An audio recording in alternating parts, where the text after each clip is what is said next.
Hello and welcome. Thanks for popping into the NeuroSomatic Shift. My name's Dr. Katie Simons, and I'm excited to share this perspective with you. It's one that I have developed over the last several years of working with clients and groups in expanded states of consciousness through plant medicine work, hypnotherapy, and breath work. And it has a flavor of my medical background in it as well. So you'll get a little bit of the science too.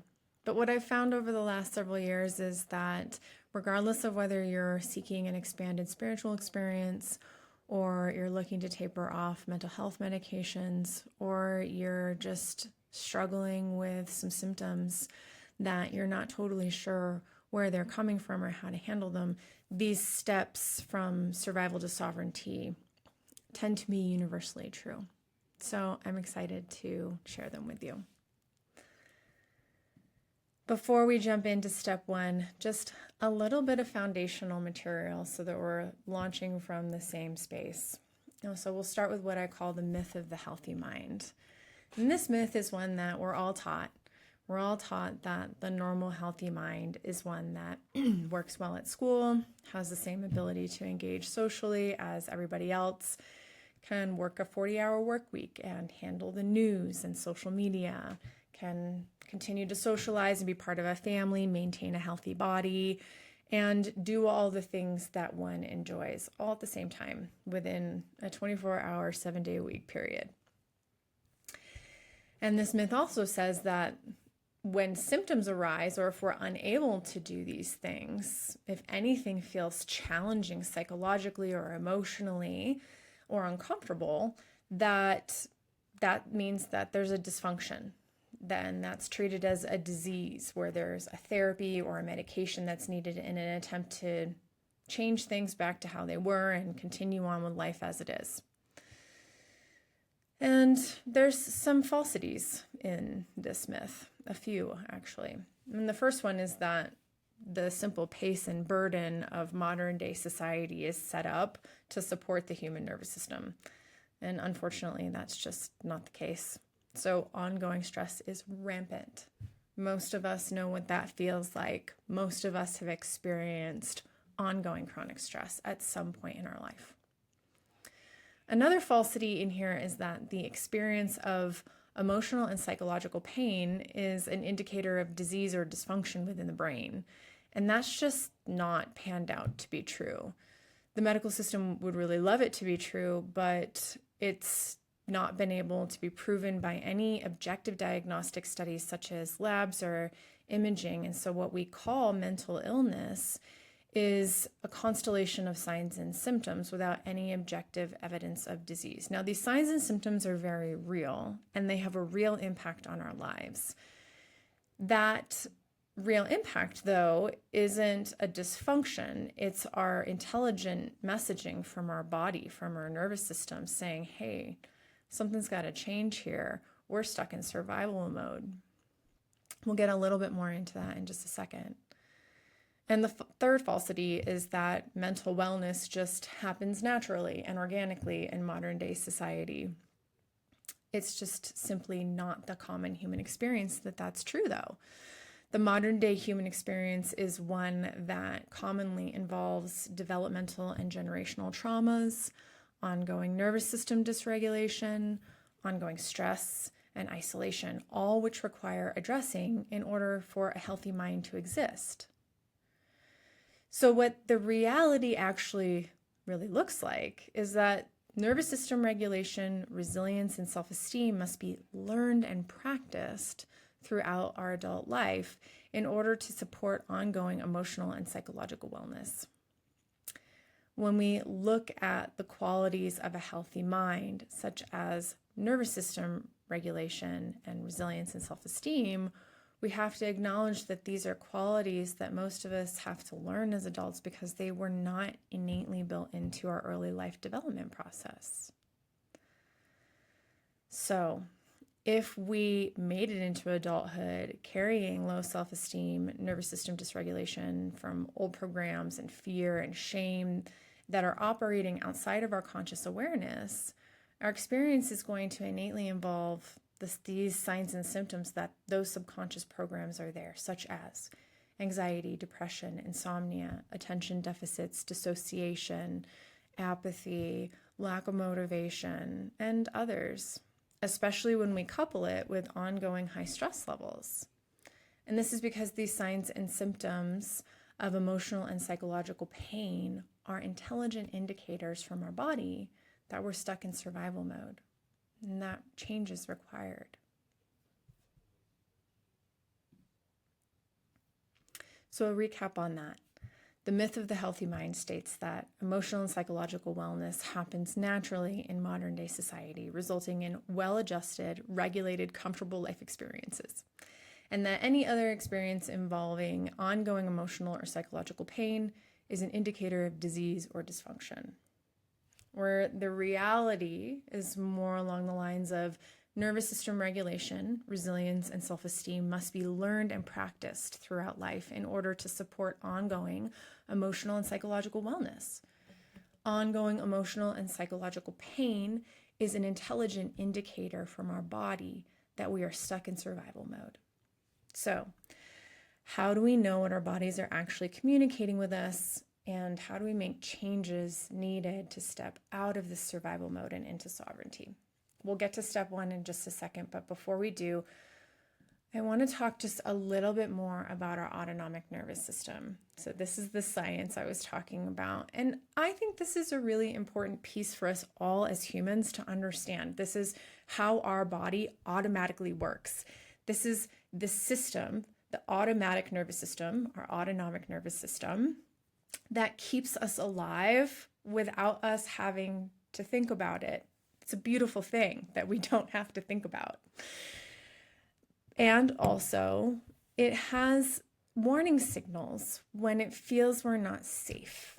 And so let's talk a little bit about how this works. So as I mentioned before, when signs and symptoms of anxiety, depression, apathy, lack of motivation, attention deficit, insomnia, obsessions, compulsions, all of these signs and symptoms, when they arise in us, in our internal system, in our internal experience, these are the end result of nervous system dysregulation, this autonomic nervous system dysregulation. And so our autonomic nervous system is split into 2 separate parts that work in conjunction with each other. And this is the sympathetic nervous system and the parasympathetic nervous system. And this part of our body is it's a very mammalian survival strategy. And what our body is doing for us is it's constantly scanning our environment for threats or challenges without our conscious awareness. We don't have to take up thought process for this to happen. It just happens. And our bodies take in 11 million bits of information a second. That's a lot. 11 million bits of information per second our body's taking in about our environment, about our internal environment. It's constantly taking in information. Our conscious mind is only aware of about 40 to 60 bits of those information a second. So there's so much more information that our nervous system and our body is aware of that our conscious mind is unaware of. And so as our autonomic nervous system is scanning our environment, there are 2 different branches that, like I said, move back and forth. Like with every breath, your sympathetic and parasympathetic branches of your nervous system are communicating information between the brain and the body and keeping everything copacetic and regulated. And these nervous system branches control everything from heart rate and blood pressure to our ability to digest our food to our fight or flight response. So when our nervous system, when our body feels safe and resourced and capable of handling the situation at hand, our experience is that we feel regulated and grounded. We have access to our executive cognition. We're able to have that sympathetic drive of get up and go and take action, and the parasympathetic influence of let's rest and digest and calm and regulated. We're in that wonderful, beautiful window of tolerance where our body feels safe.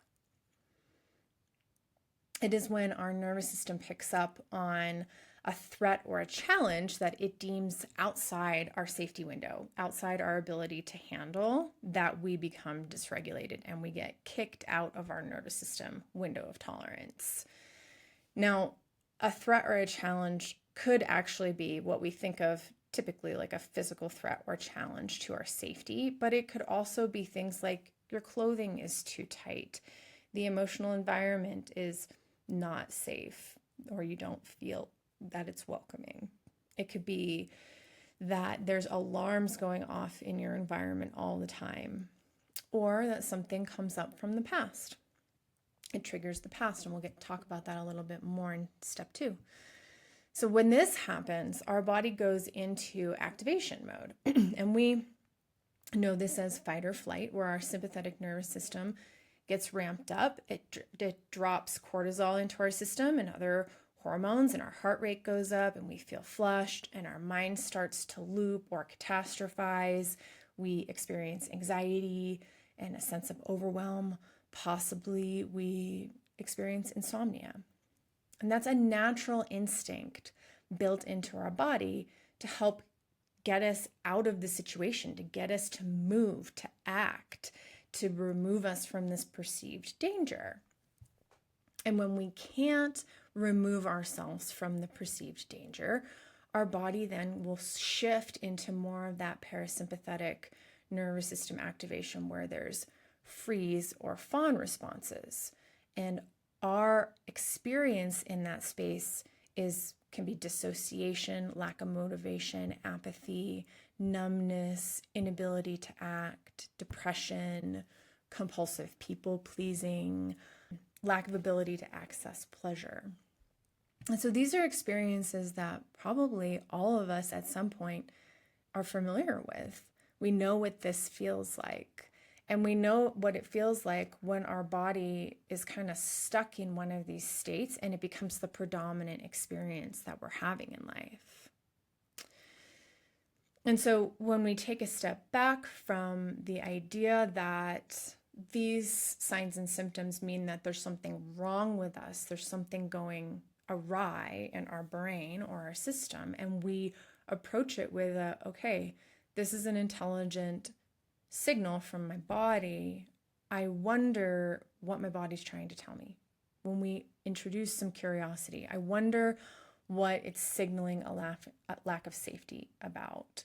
I wonder what is triggering this response for me.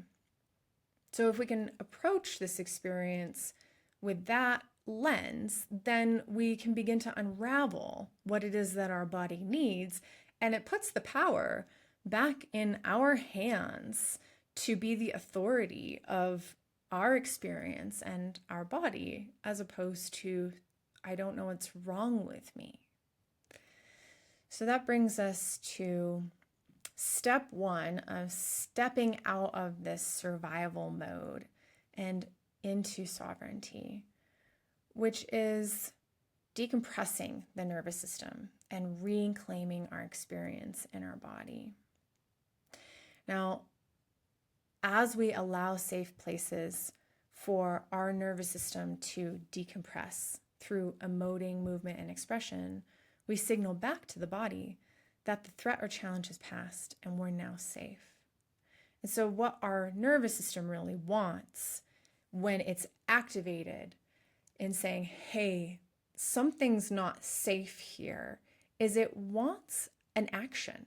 It wants an act of completion to decompress the nervous system. And so for humans, that can look like physical movement, it can look like words, it can look like emotions. Emoting is a huge way that we complete these nervous system acts and signal back to our body that we're safe. And when we don't do that, when we don't allow ourselves the space to do that, we're not doing ourselves any favors, because all that energy just then gets pent up in our nervous system and it's stored there. It gets stuck there, and our nervous system gets stuck in this space of like, I'm chronically not safe. I'm never safe.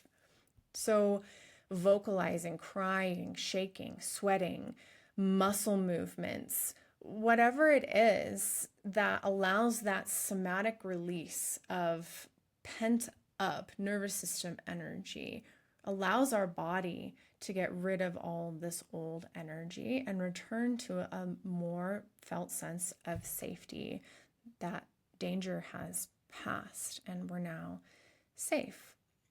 Now, it's important to realize that these spaces that we allow these nervous system acts of completion to take place in, really, we would love them to be safe spaces as opposed to spaces where we act in ways that we're ashamed of later, that spiral us into more of a dysregulated state because we acted in a way that actually wasn't in integrity and wasn't aligned with how we'd like to show up.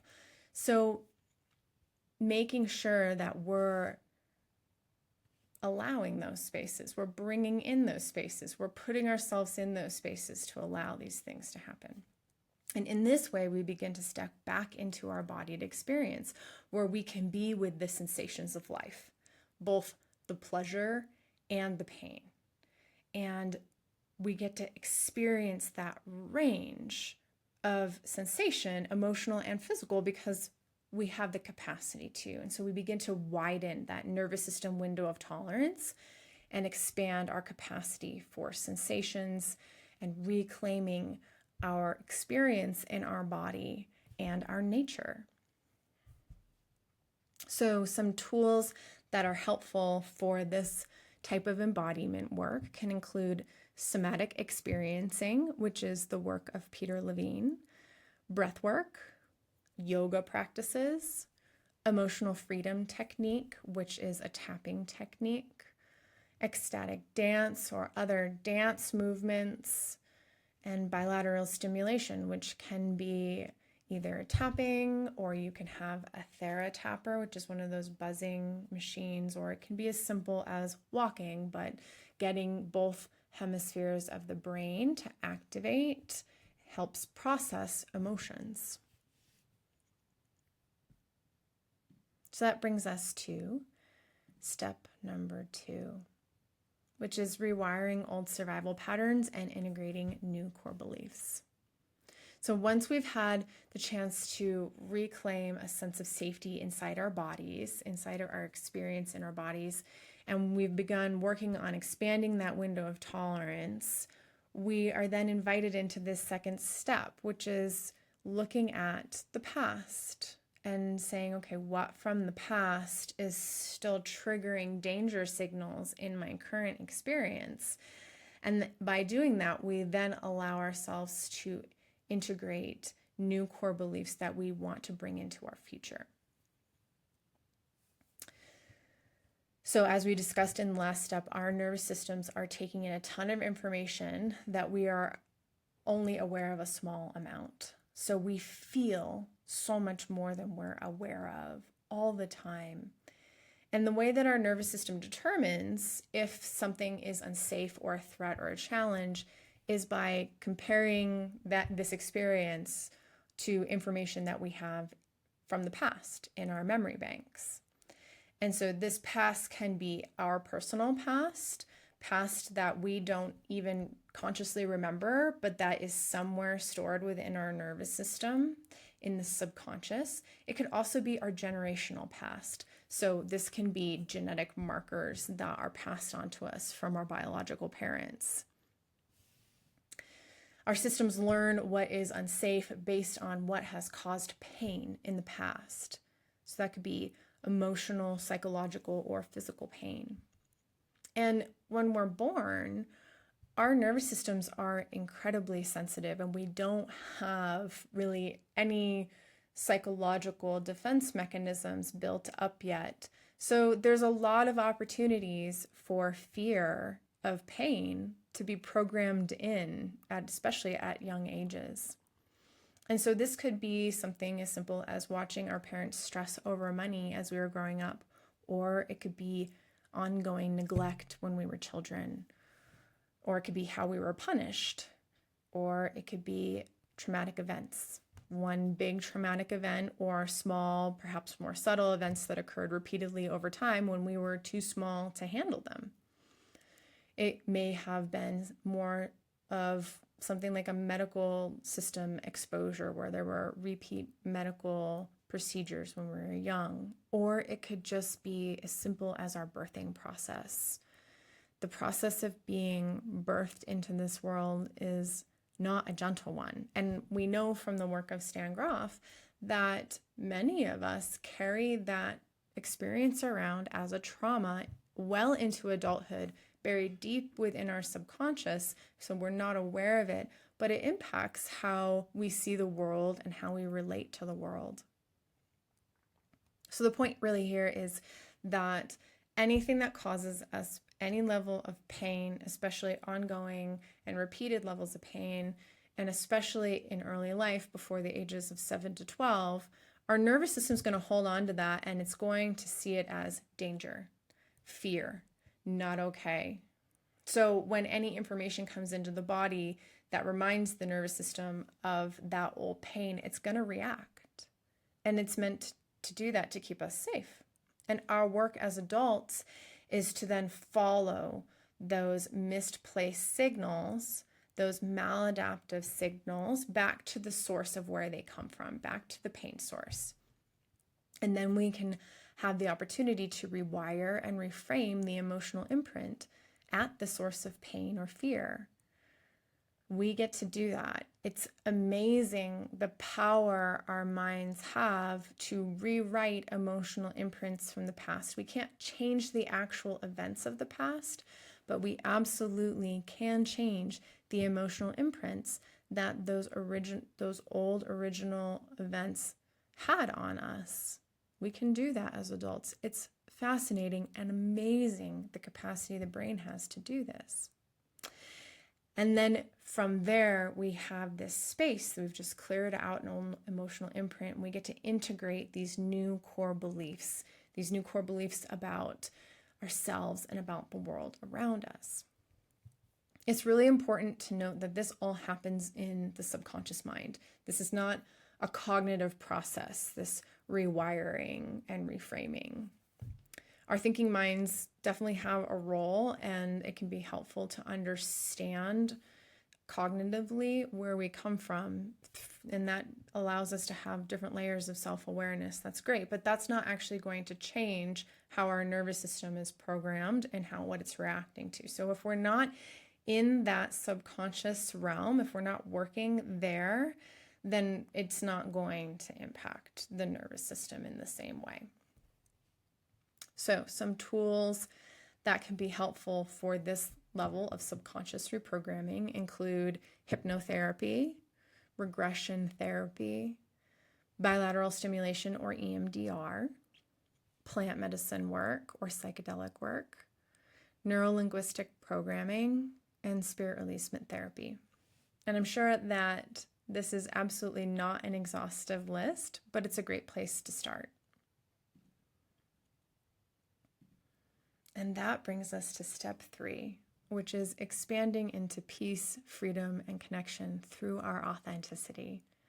And so I'll note here before we dive into step 3 that this process is not a linear one. I'm laying it out linearly for our minds to digest, but it's much more like an upward spiral for all of us, that we get to become embodied and work on our nervous system reactions, decompress our nervous system, and then we're able to identify our old fears and survival patterns and introduce new core beliefs. And in this way, then we have the opportunity to expand into who we actually authentically are past all the conditioning, and have more access to peace, freedom, and connection. And then something else will come up, right? This is life. We'll get triggered again. A challenge will come up. Our old symptoms and signals from our nervous system will start to rear their heads based on a situation that we're in, and we get to go through all these steps again. It's an unraveling and a rebuilding process, and layer by layer, we get closer and closer to what it really means to be our authentic selves. And this is really the process of forging our authenticity. It's reclaiming our sovereignty by giving us access to choice. Choice in how we respond in the moment, choice as to how we spend our energy every day, choice about our boundaries and what we say no to and what we say yes to. When these things are no longer automatically conditioned to react to life in order to survive, we open the door to peace, choice, freedom, and our authentic connections to ourselves, to nature, and to those around us. And as we forge our authenticity, we redirect what we're responding to from ruminating thoughts and reacting nervous system to accessing passions and values and creativity. What experiences do we hold valuable? What are we just a little bit more excited about? And we get to create the lives that we really desire in this way and the identity that we really desire. So some helpful methods for practicing sovereignty include a daily meditation practice. It's so simple to sit in quiet stillness for 10 minutes a day. Check in with your body, check in with your mind, check in with your energy, and then just be still. It's a practice that really ought to be as necessary as brushing our teeth. Mindfulness practices can fall into these meditative practices as well. Hypnotherapy is in here as well, plant medicine work and psychedelics, neurolinguistic programming, and then creativity practices. Whatever creativity means to you, what lights you up to create.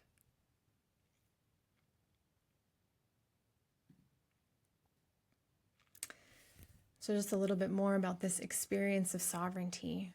Sovereignty is the emotional and psychological experience of creating our own life, moment to moment, day by day. You could even argue that sovereignty is the emotional and psychological experience of creating our own identity, moment to moment, day by day. Humans are built to create. That's what we do. And so we are creating whether we're aware of it or not. When we are aware and intentional with creating ourselves and the lives we desire and everything around us, it's much more fulfilling. So some pillars of self-sovereignty. The first being internal authority. Knowing that we are the authority on us and on our lives. Radical responsibility. So taking radical responsibility for who we are and how we're showing up and the reality we are creating for ourselves. Firm boundaries. Knowing where I end and you begin. Knowing where I can no longer have influence. My sphere of influence ends and other begins. And then knowing where my no is and being able to use it. And then using our creative compass. What is valuable and what is passionate within our hearts that we can use as our North Star in how we are creating ourselves and the life that we're living.